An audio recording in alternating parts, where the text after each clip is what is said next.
Hey everyone, and welcome back for another deep dive. You know how this works. A listener requested we dig into a specific topic, and today we're diving into the connection between pets and mental health. Yeah, this will be a fun one. I know. So we're going to be looking at an episode from the Paws and Minds podcast. Okay. Which is all about how pets can boost mental health.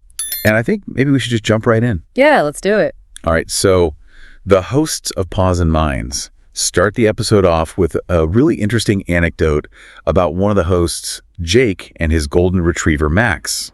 Okay. And Jake was saying that Max is incredibly intuitive and seems to just know when he's feeling stressed and will just come over and, curl up on his lap and offer comfort. Oh, wow. And that's sweet. That's really cool. And, it's interesting because a lot of people might just think of that as a sweet, heartwarming story, right? Right. But there's actually real science behind this.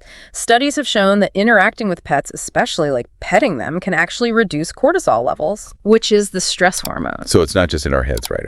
Exactly. It's not just a feeling. Right.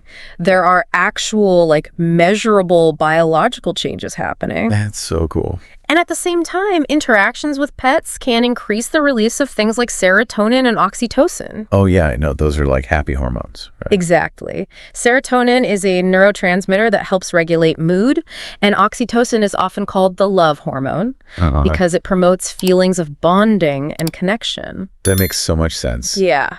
It makes you wonder if our brains are hardwired to just respond well to pets. Yeah, it really does. And, speaking of that, the hosts of Paws and Minds also talk about how pets, especially dogs, can really encourage routines. Oh, absolutely. And we know that routines are super important for mental well-being. Yeah, definitely. Especially for folks who are dealing with anxiety or depression. Yeah, having to get up and walk the dog or feed them or play with them, even on days when you don't feel like doing anything, can really provide a sense of purpose and accomplishment, which can help counter those feelings of, just not wanting to do anything. Right. It's like a furry personal trainer and therapist all in one. Exactly. And I think it's also worth mentioning that the pandemic really highlighted the role pets play in combating loneliness. Oh, for sure. Did you know that Paws and Minds mentioned a huge surge in pet adoptions during that time? Yeah, I think I remember hearing about that. Yeah, it's pretty fascinating. Yeah, and I think it makes a lot of sense, Yeah. Social isolation was really tough on a lot of people's mental health. Right. And loneliness is a major risk factor for depression and anxiety. For sure.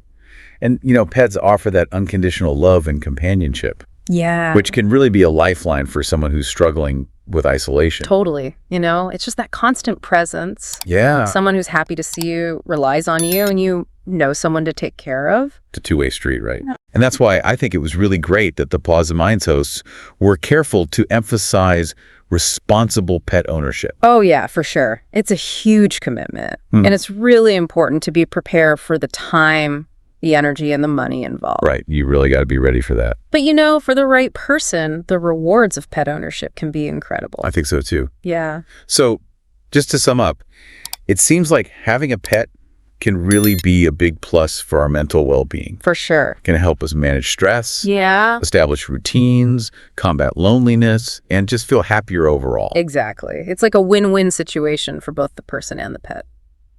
And, as we wrap up this deep dive, I think it's worth thinking about what type of pet might actually be the best fit for your own lifestyle and needs. Oh, that's a really good point. Like a super high energy dog might be perfect for someone who's really active and wants a jogging buddy. Right.